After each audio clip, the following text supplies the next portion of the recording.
For this review of the Hinderer XM18, the 3.5 and 3-inch versions, I thought it would be best to show you my house, where my Chris Reeves Sebenza currently is located. The basement on a bookshelf. You're like, yeah, cutting up stupid books! I think it's been there for several weeks or maybe a month, and I had the intention of using it at some point, but yeah, it's been a while. If you saw that review, I didn't watch it, but if you did, you may remember that I am not the best knife reviewer to appreciate a production folding knife over $400. I mean, at least if you're seeking out confirmation bias. Thankfully, subscriber Framelocks spent his own money and lent me these to check out.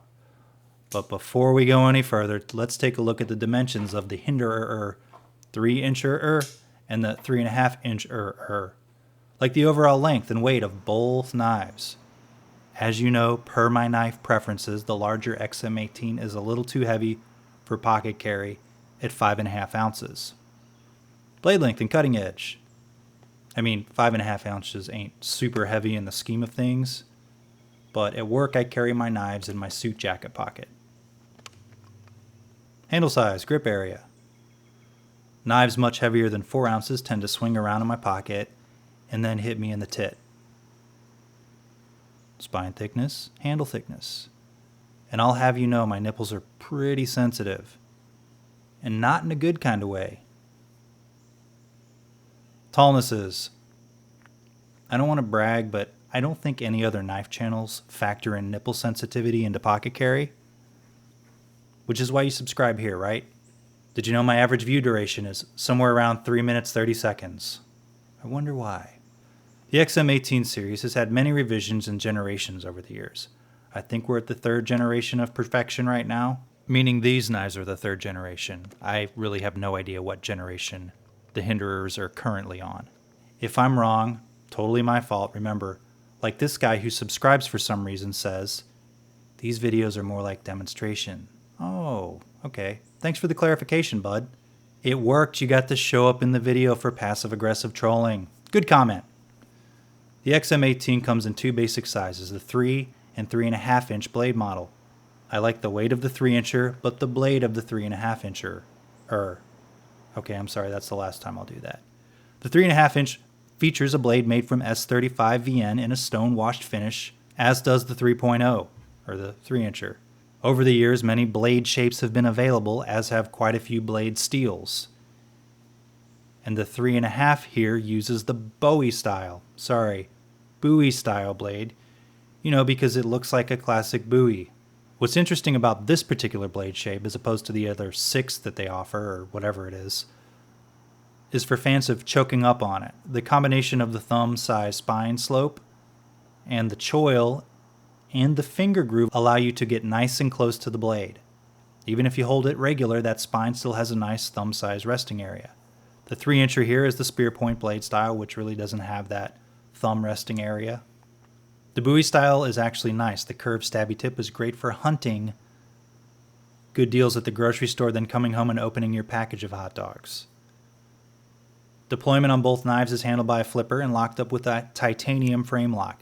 If you like fidgeting with your knives, these are a little, let's call them manly, meaning they'll toughen your tender keyboard hands. Now, Lion Steel got it right on their SR11A. Flipper tabs don't have to be textured or have weird angles. That one is completely rounded and it's easy to flip, and my finger doesn't slip. A flipper tab can be smooth and still flippable. The XM18 flipper tab on both knives comes to a rounded point. It doesn't make sense to say those 2 words together, but I want you to realize it's not sharp, just a more aggressive angle than it needs to be. And it pokes your finger a little, at least on the larger one. Then there's some jimping on the bottom of the tab. Can't say what that's there for, but I guess I have to hold the knife in an awkward way to even touch it. The 3-inch knife is a bit nicer to flip because it's a lighter blade. Neither is on a ball bearing system, but they aren't creaky. One has Teflon washers, and I believe the 3.5-incher has bronze washers on it, which are aftermarket. They don't come with bronze on the Generation 3. Faster than the Sebenza, though. Wait, is that the saying? Faster than a Sebenza? I think so. The thumb studs are more like blade stops and aren't great for deployment. They're too hard to get my finger in there, and the flipper works better. People still correct me about that on my Zero Tolerance 0350 review. They're not thumb studs, they're blade stops. Detents on both of the knives are strong, and I can't get them to deploy by flinging them downward hard. I know some of the earlier generations have a weak detent, but remember, on a $400 knife, that's a feature and not a bug. As alluded to earlier in all the pictures and me saying it, the lockup is handled by a titanium frame lock, which is nice and easy and pleasant to disengage on both knives. It holds strong, and there's an over-travel disc there in the middle. I have many knives with and without the over-travel discs, or lock bar stabilizers, as Hinderer calls them. And I've never seen an appreciable difference one way or the other. I feel like some of those are things certain knives need and others don't to function properly. To me, it's more like, oh yeah, it has one. Apparently some, quote, hard use situations may necessitate one, like vigorous knife closing. I read the story on the website and I can't understand how it happened, but I'm weak. The only time my adrenaline kicks in is when someone drinks the last beer. Other than prying or batoning, what else are my knives going to go through? Okay, I don't really pry. And as a minor point, the frame lock on the Sebenza covers more of the knife tang than the Hinderer. The handle is comprised of titanium and G10. The lock bar side is full titanium, and on the other side is a titanium liner and G10 scale. The shape of the handle on the larger one works well for my hand and even larger hands. I like finger grooves. Both the larger and smaller handle have those, and they help give you a nicer grip when gripping the knife. The large is plenty of room to spare. The small, well, a bit too small for me. Then there's jimping, here, there, and everywhere. It's that half-rounded, half-angled stuff that the Chinese love adding to all their knockoff knives. I find it a bit unnecessary, really, but I guess it adds some tolerances and pretties it up in a tactical way. The G10 scale has a nice texture and adds enough grip for my tastes, and thankfully the handle jimping is kind of out of the way for my style grip. The finger groove on the G10 is a little edgy, not owie, just edgy. Maybe knock it down with some sandpaper, or maybe it should have just come more comfortable out of the box. The open back design makes the knife easy to clean out, but also makes the blade more accessible to change and keys. My advice always is to keep an open back knife in a pocket without other metal things.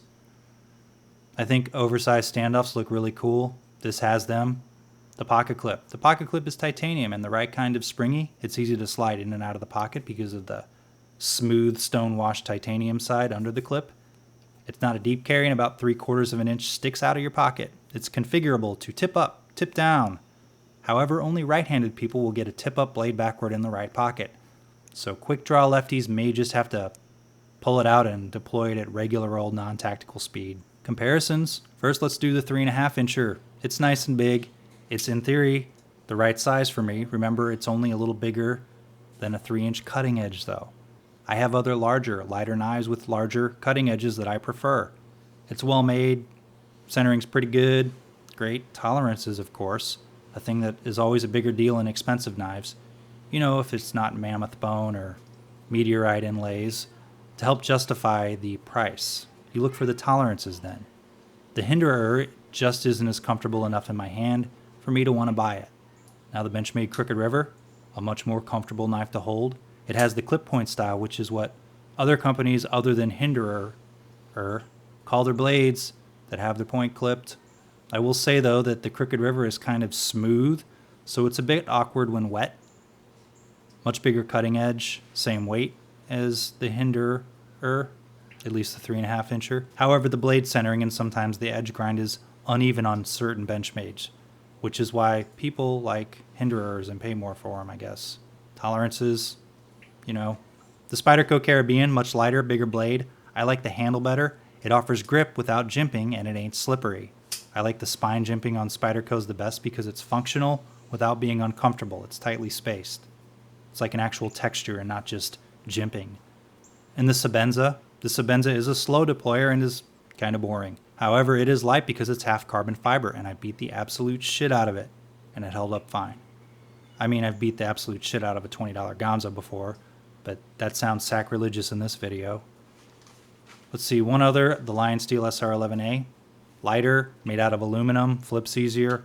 However, it's a ball bearing system, which also alludes to it being a large blade and being able to flick out fast. Now, if you'd like to pay over $300 for the SR11, it also comes in a heavier titanium, which adds heavierness to it. All right, the small Hinderer, a bit small for my tastes, so that's wonderful.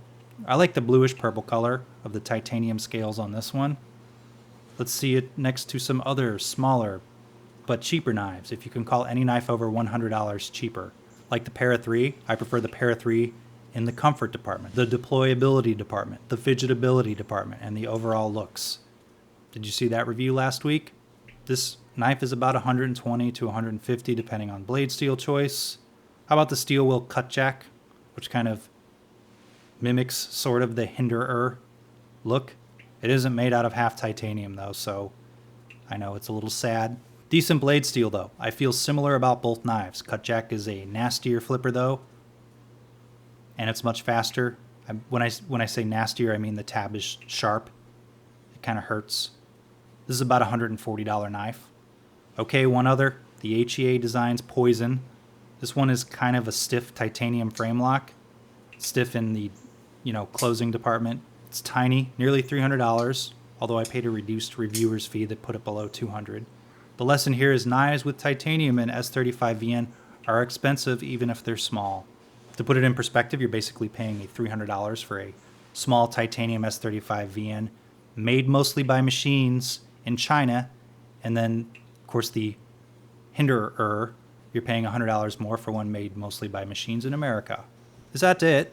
So Framelocks gave me the okay to baton with these things. However, it's been raining for several of my shooting days outdoors, so cardboard's gonna have to work. I'm glad I got to check these knives out. I know some of you are pissed that I compared the Hinderer to a Sebenza when a Strider would have been more appropriate. However, I'd never buy one of those. The Hinderers are pretty cool. If I could get one for about $200, it might bite. So I could say, oh yeah, I have a Hinderer, and it would come up in my videos, and it would make a good comparison knife. At some point, people pay for what they like in looks and exclusivity. There aren't features a Hinderer has that can't be found in a cheaper American-made knife. You can get a fluted titanium American-made Spyderco Military for $230 in S30V if you need titanium, or a Paramilitary 2 in S35VN, or if you need both the steel and titanium, and also made in America. Zero Tolerance has a whole class in the mid $200 range. Yeah, but it also needs to look like a Hinderer.